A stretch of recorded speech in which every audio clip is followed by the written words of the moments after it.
नमस्कार साथियों, स्वागत है आप सभी का। मैं पंकज डोबल। यदि आपने अभी तक हमारे चैनल को सब्सक्राइब नहीं किया तो प्लीज़ सब्सक्राइब कर लीजिएगा और बेल आइकन दबा लीजिएगा ताकि सबसे पहले वीडियो की नोटिफिकेशन सबसे पहले आपको मिल सके। दोस्तों, यदि आपने हमें इंस्टाग्राम पर फॉलो नहीं किया तो इंस्टाग्राम पर भी फॉलो कर लेना। आईडी डिस्क्रिप्शन में दी हुई है। काफ़ी साथियों के कमेंट आ रहे थे कि सर फाइनल लेसन प्लान किस प्रकार से बनाएं, वीडियो बनाकर बताइए। तो बीएससी बीएड, बीए बीएड या फिर बीएड या फिर बीएसटीसी के अंतर्गत फाइनल लेसन प्लान किस प्रकार से बनाना होता है, इस वीडियो में हम देखेंगे। तो अंत तक बने रहिएगा, वीडियो को बिल्कुल भी मिस मत कीजिएगा। दोस्तों, सबसे पहले आपको एक छोटी सी डायरी मिलती है फाइनल लेसन प्लान की कॉलेज से। सबसे पहले आपको छात्र अध्यापिका का या फिर छात्र अध्यापक का नाम लिखना है। उसके बाद वर्ग लिखना है कि भाई आर्ट से हो, क्लास से हो, साइंस से हो या फिर कौन से वर्ग से हो। रोल नंबर लिखना है। उसके बाद अध्यापन अभ्यास विषय, आपकी जो विषय है वो भूगोल है या फिर इतिहास है या फिर भौतिक विज्ञान है या फिर सामाजिक विज्ञान है, राजनीति विज्ञान है। आपकी जो सब्जेक्ट है वो सब्जेक्ट लिखना है। शिक्षण विषय फर्स्ट नंबर पे या फिर सेकंड पे है, कौन सी आपकी सब्जेक्ट है। शिक्षण विषय भूगोल है या फिर इतिहास है या फिर राजनीति विज्ञान, कोई सी भी है जो भी लिखना है। तो सबसे पहला जो पृष्ठ है वो पेज आपको खाली छोड़ देना है। दोस्तों, आपको एक बात और बता दें कि आप जब भी वार्षिक पाठ योजना बनाओ, फाइनल लेसन प्लान की जो डायरी बनाओ, तब अपने सर से ज़रूर पूछ लेना। क्योंकि कई साथी क्या करते हैं, जैसे किसी ने टॉपिक बना लिया गति के नियम, मान लीजिए भौतिक विज्ञान में गति के नियम टॉपिक बना लिया, तो दूसरा भी गति के नियम भी बना लेता है। फिर दोनों के सेम सेम टॉपिक हो जाते हैं, तो सेम टॉपिक हो जाते हैं, तो उसके लिए गलत हो जाता है। फिर तो सेम टॉपिक नहीं लेना है। अपने जो टीचर से पूछना है कि सर मैं ये टॉपिक ले रहा हूँ, तो ये टॉपिक और किसी ने तो नहीं लिया है, तो अपने जो टीचर बताएंगे उसके अकॉर्डिंग आपको टॉपिक लेना होगा। फिर उसके बाद आपको विद्यालय का नाम लिखना है। यहाँ पे राजकीय उच्च माध्यमिक विद्यालय, आपकी जो भी इंटर्नशिप में जो भी स्कूल मिली है आपको उसका नाम लिखना है। दिनांक लिखनी है। उसके बाद विषय लिखना है। विषय है यहाँ पे भूगोल, कालांश है फर्स्ट, कक्षा है 6, प्रकरण है अंतरिक्ष खोज, समयावधि है 30 से 40 मिनट। तो दोस्तों, आपको आपकी सब्जेक्ट अगर भूगोल नहीं है तो आपकी जो भी सब्जेक्ट है तो उसके अकॉर्डिंग आपको बनाना है। देख लेना वीडियो में कि किस तरह से आपको वार्षिक पाठ योजना बनानी है। टॉपिक आपको आपके टीचर ही देंगे कि आपको किस टॉपिक पर वार्षिक पाठ योजना बनानी है, या फिर आप पहले बता दीजिए अपने सर को कि सर हम इस टॉपिक पे वार्षिक पाठ योजना बना रहे हैं। तो यहाँ पे टॉपिक है हमारा अंतरिक्ष खोज। उद्देश्य व्यवहारगत परिवर्तन सहित ज्ञानात्मक, विद्यार्थी भारत, यूनान तथा विश्व के अन्य भागों के अंतरिक्ष की खोज का प्रत्याविज्ञान कर सकेंगे। अवबोध, विद्यार्थी भारत, यूनान तथा विश्व के अन्य भागों में अंतरिक्ष की खोज को स्पष्ट कर सकेंगे। ज्ञानोपयोग, विद्यार्थी प्राचीन समय में हुई अंतरिक्ष खोज के संबंध में सीखे गए ज्ञान का अपने भावी जीवन में आवश्यकता अनुसार उपयोग कर सकेंगे। अभिवृत्ति, विद्यार्थियों में अंतरिक्ष खोज के संबंध में सकारात्मक एवं समीक्षात्मक दृष्टिकोण का विकास हो सकेगा। अभिरुचि, विद्यार्थी प्राचीन समय में हुई अंतरिक्ष खोज के अध्ययन में रुचि ले सकेंगे। इसके बाद पूर्व ज्ञान, विद्यार्थी सौर मंडल के बारे में पूर्व जानकारी रखते हैं। दोस्तों, यहाँ पे जो आ रहा है ये सौर मंडल, ये यहाँ पे गलत है। यहाँ पे प्रकरण अंतरिक्ष खोज है, तो यहाँ पे पूर्व ज्ञान में भी अंतरिक्ष खोज ही आना चाहिए। यहाँ पे आना चाहिए विद्यार्थी अंतरिक्ष खोज के बारे में पूर्व जानकारी रखते हैं। तो ये आप सुधार लेना अगर आप यही टॉपिक लेते हो भूगोल में, और फिर अपने अकॉर्डिंग ले सकते हो आपके जो भी विषय है उस सब्जेक्ट। इसके बाद प्रस्तावना प्रश्न करने होते हैं, जिसके अंदर आपका जो प्रकरण है वो निकालना होता है लास्ट के क्वेश्चन में। सौर मंडल का मुखिया कौन है? सूर्य। सूर्य के चारों ओर चक्कर लगाने वाले आकाशीय पिंड को क्या कहते हैं? ग्रह। ग्रह के चारों ओर चक्कर लगाने वाली आकाशीय पिंड को क्या कहते हैं? उपग्रह। उक्त सभी उपग्रह कहाँ स्थित होते हैं? ये हो जाएगा समस्यात्मक प्रश्न। ये सभी उपग्रह अंतरिक्ष में स्थित है। अच्छा, तो बच्चों आज हम अंतरिक्ष खोज के बारे में पढ़ेंगे।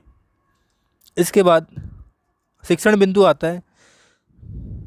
पहला शिक्षण बिंदु है अंतरिक्ष खोज मिस्र व चीन। इसके लिए आपको 3 विकासात्मक प्रश्न करने होंगे पिरामिड का चित्र दिखाते हुए। यह चित्र किसका है? पिरामिड का। पिरामिड कहाँ बनाए जाते हैं? मिस्र में। पिरामिड अंतरिक्ष खोज में किस प्रकार सहायक रहे हैं? छात्र अध्यापिका कथन। प्राचीन काल में खगोलीय खोज विद्या का चरमोत्कर्ष मिस्र के पिरामिडों के द्वारा 2500 ईसा पूर्व से भी पहले स्थापित हुआ। वर्तमान प्रमाणों के आधार पर माना जाता है कि पिरामिडों का निर्माण का संबंध तारों की दिशा और गति को जानने के लिए किया गया था।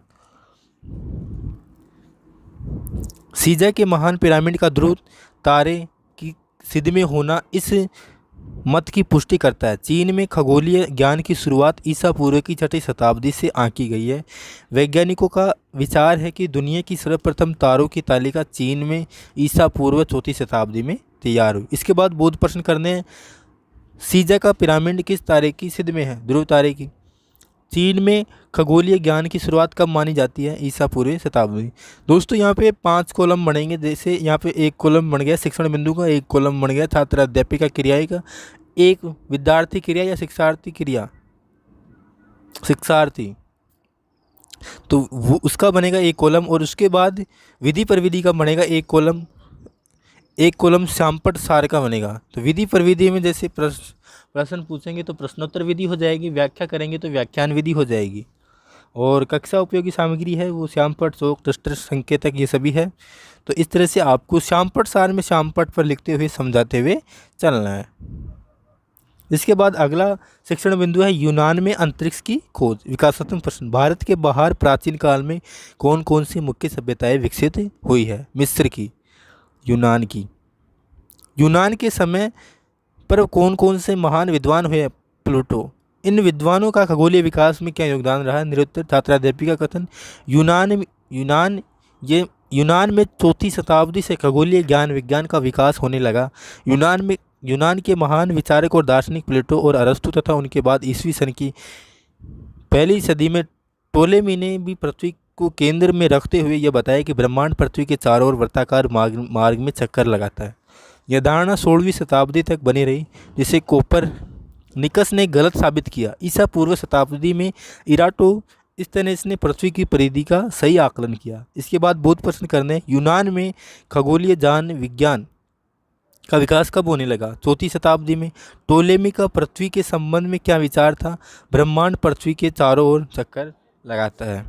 इसके बाद वही विधि प्रविधि और सहायक सामग्री आ जाएगी, प्रश्नोत्तर विधि और व्याख्यान विधि, और श्यामपट्ट पर लिखते हुए समझाते हुए चलना है। इसके बाद अगला जो शिक्षण बिंदु है तीसरा, भारत में अंतरिक्ष की खोज। विकासात्मक प्रश्न, विश्व का देश जो प्रारंभ से ही ज्ञान विज्ञान में अग्रणी रहा है कौन सा है? भारत। प्राचीन भारत के प्रमुख गणितज्ञ और खगोलविद कौन थे? आर्यभट्ट। आर्यभट्ट की क्या प्रमुख खोज थी? निरुत्तर। छात्र अध्यापिका कथन, भारत के प्रमुख खगोलविद आर्यभट्ट का मानना था कि पृथ्वी गोलाकार है। इन्होंने बताया कि पृथ्वी स्थिर नहीं है, यह घूमती है, इसलिए हमें लगता है कि तारे उदय एवं अस्त होते हैं। उन्होंने पृथ्वी की परिधि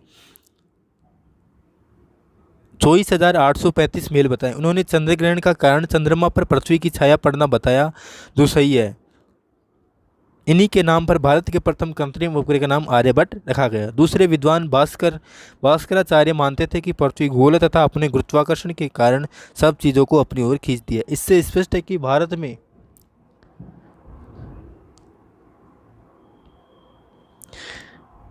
बहुत पहले ही पृथ्वी के गुरुत्वाकर्षण सिद्धांत, पृथ्वी के घूर्णन तथा परिभ्रमण आदि सिद्धांतों का प्रतिपादन हो चुका था। विद्यार्थी ध्यानपूर्वक सुनेंगे एवं देखेंगे। इसके बाद बोध प्रश्न करने, प्राचीन भारतीय खगोलविदों के अनुसार पृथ्वी का आकार कैसा है? गोल।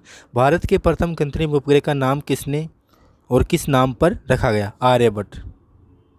इसके बाद विधि प्रविधि हो जाएगी, प्रश्नोत्तर विधि और व्याख्यान विधि, और आपको श्यामपट्ट पर लिखते हुए और समझाते हुए चलना है। इसके बाद मूल्यांकन प्रश्न करने, लास्ट में गीजा का महान पिरामिड किसकी सिद्ध में है?